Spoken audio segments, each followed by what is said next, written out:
اللہ الرحمن الرحیم۔ Nabila voice centre میں دل کی گہرائیوں سے خوش آمدید اور پیار بھرا السلام علیکم۔ امید کرتی ہوں آپ سب دوست خیر خیریت سے ہوں گے۔ اللہ پاک آپ کی تمام جائز خواہشات کو پورا فرمائے، آمین۔ آج کی کہانی ہے 3 دوستوں کی جو ایک غار میں پھنس جاتے ہیں اور غار کا منہ بند ہو جاتا ہے۔ آئیے اس کہانی کی جانب بڑھتے ہیں۔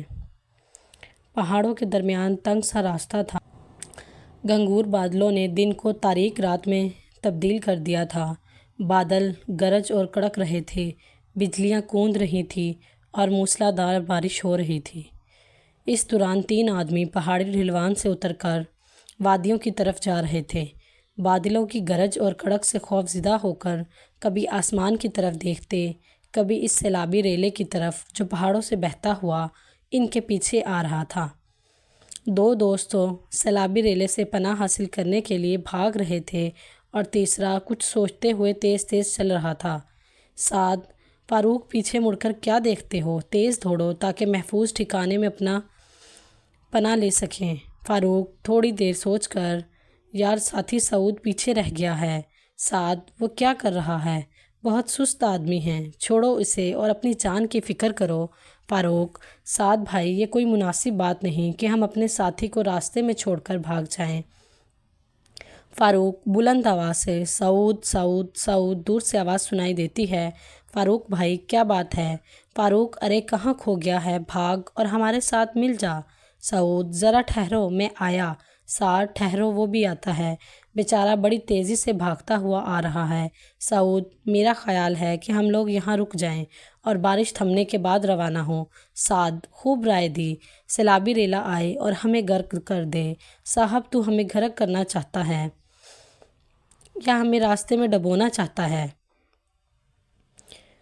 ہم اس صورتحال میں سیلابی ریلے سے بچ کر نکل سکتے ہیں، البتہ کسی تدبیر سے بچ ضرور سکتے ہیں۔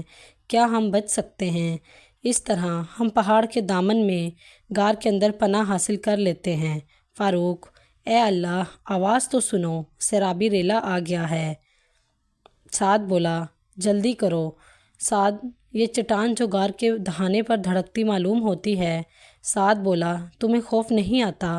اگر یہ گر پڑی تو غار کا منہ بند ہو جائے گا اور ہم زندہ درگور ہو جائیں گے۔ سعود، صدیوں سے یہ چٹان یوں ہی پڑی ہے اور کیا اسے آج سعد، کیا ضمانت ہے کہ آج بھی نہ گرے اور ویسے ہی کھڑی رہے؟ سعود، چلو سب ختم ہو جائیں گے نا اور تیری رفاقت سے جان چھوٹ جائے گی۔ فاروق بولا، یہ جان بچانے کا وقت ہے، جھگڑے کا نہیں، بحث ختم کرو، چلو جلدی سے غار میں چلتے ہیں۔ وہ تینوں دوست غار میں داخل ہو گئے اور غار کے منہ سے تھوڑی بہت روشنی آ رہی تھی اور سیلابی ریلے کی گڑگڑاہٹ بڑھ رہی تھی۔ سعد، اگر یہ جو چٹان کھڑی ہے یہ گر پڑی تو ہم تیری رائے درست مان لیں گے۔ فاروق، افسوس ہے تم لوگوں پر، اللہ کا ذکر کرو اور دعا مانگو کہ اللہ خیر کرے اور انجام بخیر ہو، بحث کیوں کرتے ہو؟ اتنے میں غار کے دہانے کی طرف سے تھرتھراہٹ سنائی دی۔ فاروق بولا، ہائے اللہ، یہ کیا ہو گیا؟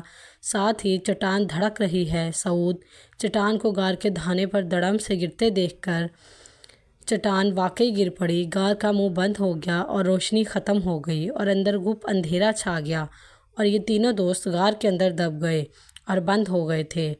فاروق، لا حول ولا قوت الا باللہ، انا للہ و انا الیہ راجعون۔ سعد بولا، کیا میں نے خدشہ ظاہر نہیں کیا تھا کہ یہ لڑھکتی نظر آ رہی ہے؟ سو یہ سعود، تمہاری غلط تدبیر نے ہم کو یہاں پر پھنسا دیا ہے، کوئی تدبیر کرو اب نکلنے کی۔ سعود بولا، اگر صورتحال یہی رہی تو ہلاکت یقینی ہے۔ سعد، کیا اب بے یقینی رہ گیا ہے؟ سعود، یہ تیری نحوست ہے، تو نے نحوست پھیلائی تھی کہ کہیں یہ گر نہ پڑے۔ کیا میری نحوست نے اسے اکھاڑا ہے؟ سعد بولا، تو کیا اسے میری نحوست نے اکھاڑا ہے؟ سعود، فاروق بولا، بحث و تکرار بند کرو، مجھے تو لگتا ہے یہ جھگڑے کی شامت بڑھ گئی ہے ہم پر۔ سعد، مجھے نشانہ بنانے کا کوئی حق نہیں، یہ شامت یقیناً کسی دوسرے کی وجہ سے پڑی ہے۔ فاروق، جھگڑے کو ختم کرو، میں کوئی چارہ کر رہا ہوں۔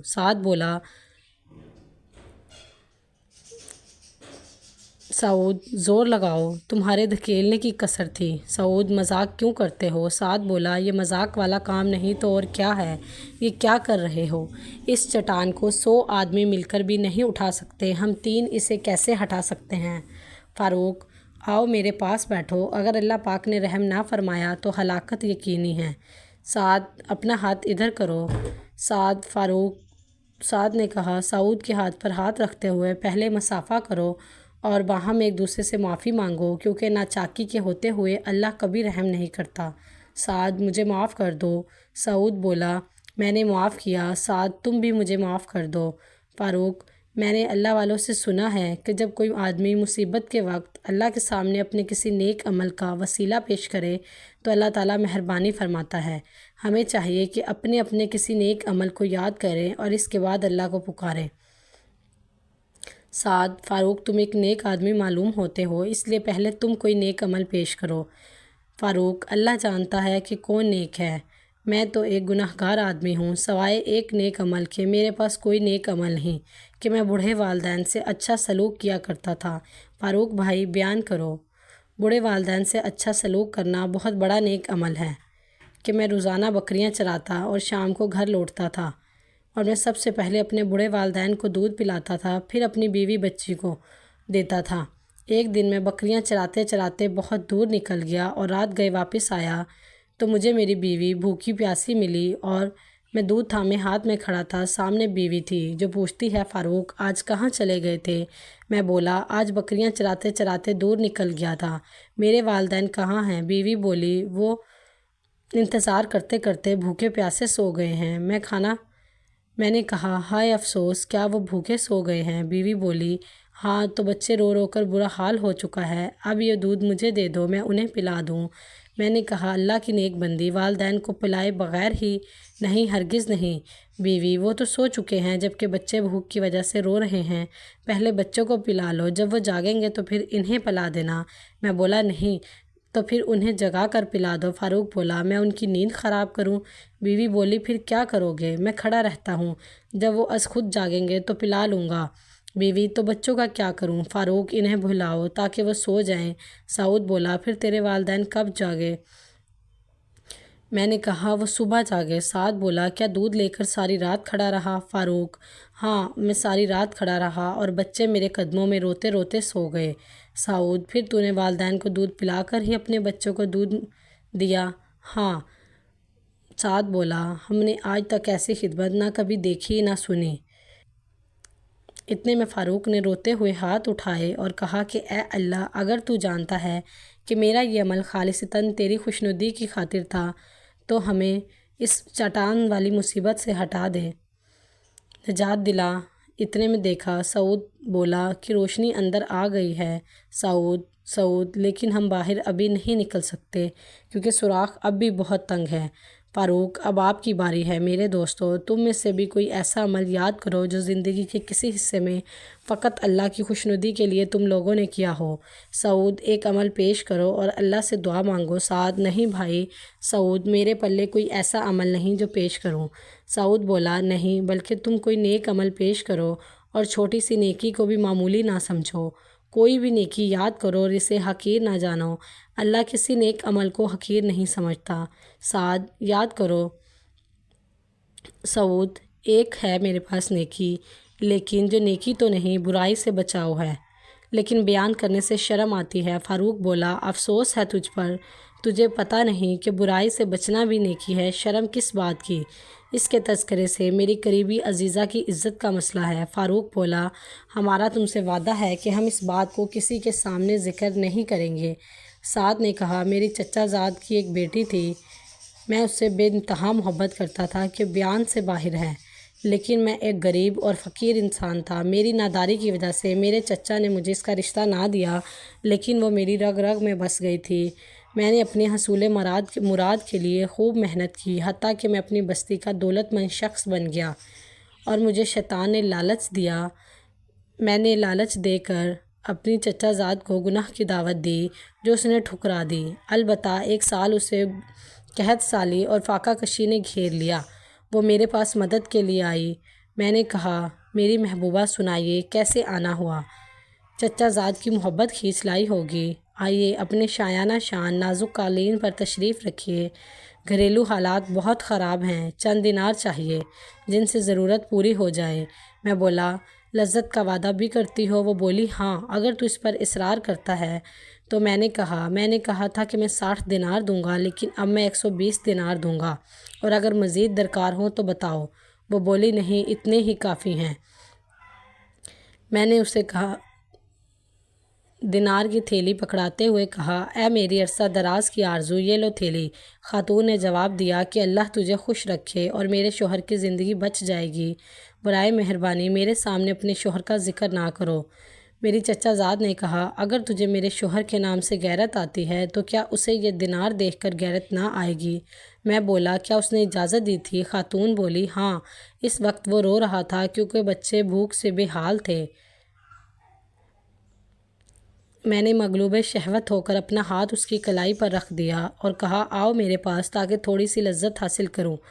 جو ہی وہ میری لذت پوری کرنے کے لیے حامی بھر کر میرے پاس ہوئی تو رونے اور سسکنے لگی۔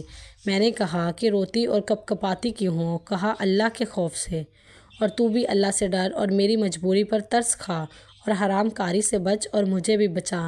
میں نے کہا، تو مجبوری کی حالت میں اللہ کا خوف کر رہی ہے، اور میرے جیسا بدبخت بلا کون ہوگا جو اس حال میں بھی اللہ سے نہ ڈرے؟ اٹھ جا میرے پاس سے، میں تیرے کپڑے کو بھی ہاتھ نہ لگاؤں گا۔ خاتون بولی، پھر یہ دینار واپس لے لو۔ سعد نے جواب دیا، لے جاؤ، یہ بھی لے جاؤ، میں نے یہ دینار تمہیں اللہ کے لیے بخش دیے ہیں۔ خاتون، میرے خاوند کیا سمجھے گا؟ اس بات کو چھوڑو، مجھے تیرے خاوند کا ڈر نہیں بلکہ اللہ رب العالمین کا خوف ہے۔ اسے یقین دلانا کہ اللہ نے تیری عزت کو سلامت رکھا ہے۔ سعود بولا، اور پھر وہ تیرا مال لے گئی؟ سعد، ہاں۔ اس وقت میرا دل آتش شوق سے پگھل رہا تھا۔ سعد نے روتے ہوئے ہاتھ اٹھائے اور اللہ سے دعا کی کہ اے اللہ، اگر تو جانتا ہے کہ میں نے فقط تیرے خوف سے اسے چھوڑ دیا تھا اور دینار بھی اسے بخش دیے تھے، تو اس دہانے سے اس چٹان کو ہٹا دے اور ہمیں نجات دے دے۔ اتنے میں سعود بولا، فاروق بھائی دیکھنا، چٹان سرک پڑی ہے۔ سعد، تجھے مبارک ہو۔ فاروق، اللہ کریم تیرا شکر ہے، اب تو آسمان بھی نظر آنے لگا ہے، البتہ آدمی یہاں سے نہیں نکل سکتا کیونکہ جگہ بھی بہت تنگ ہے۔ اللہ کرے کہ یہ چٹان مزید کچھ سرک جائے۔ سعود بھائی، اب آپ کی باری ہے۔ فاروق، اب آپ کی باری ہے۔ سعود، ایک عمل ہے جو میں نے خاص اپنے اللہ کے لیے کیا تھا اور کہا تھا کہ کسی سے بیان نہیں کروں گا۔ میں چاہتا ہوں کہ وہ عمل پوشیدہ ہی رہے۔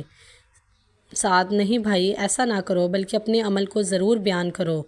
دیکھو تو صحیح کیسی مصیبت ہے، اگر تم اس عمل کو یاد کر کے دعا نہ مانگو تو ہم اس مصیبت سے میں کسی دور میں کاشتکاری کرتا تھا۔ میں نے اپنے کام کے لیے چند مزدور رکھے جنہوں نے سارا دن کام کیا۔ جب شام ہوئی تو میں نے مزدوروں کو مزدوری دے کر رخصت کر دیا، مگر ایک مزدور کے ساتھ تلخ کلامی کر بیٹھا جو مجھ سے ناراض ہو کر بغیر مزدوری لے کر چلا گیا۔ بعد میں بہت پچھتایا۔ میں اس کی تلاش میں نکل پڑا لیکن وہ نہ مل سکا۔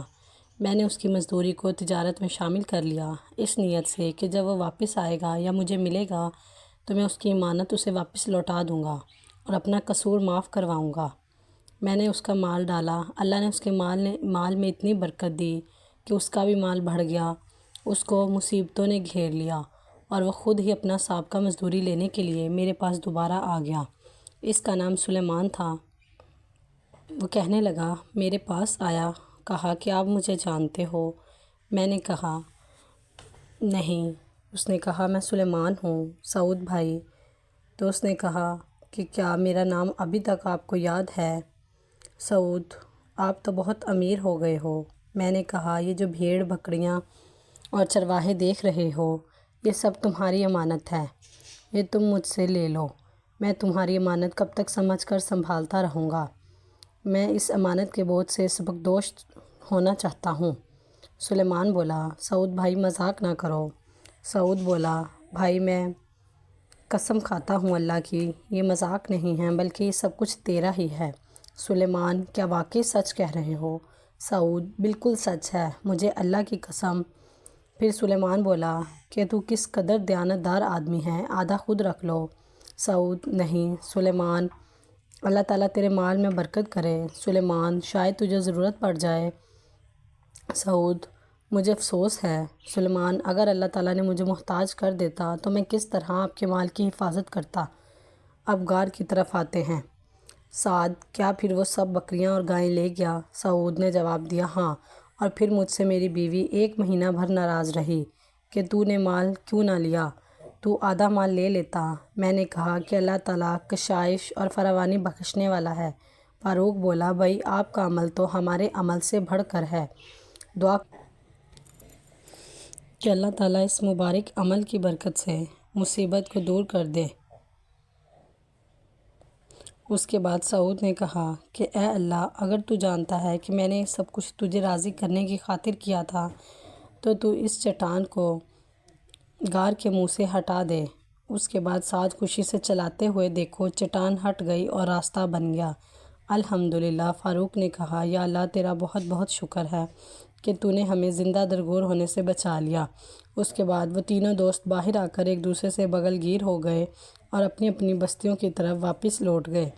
دوستو، یہاں کہانی تو ختم ہوئی، لیکن اس کا حاصل سبق یہ ہے کہ تو مہربانی کر عرش زمیں پر، اللہ مہربانی کرے گا عرش بری پر۔ نیکی چاہے چھوٹی ہو کبھی ضائع نہیں جاتی، انسان کو کسی نہ کسی وقت بہت بڑی مصیبت سے نجات دلاتی ہے۔ امید کرتے ہیں آج کی ویڈیو آپ کو پسند آئی ہو، تو ہماری ویڈیو کو لائک اور چینل کو سبسکرائب ضرور کر دیجیے گا۔ ملتے ہیں اگلی ویڈیو میں، تب تک کے لیے اللہ حافظ۔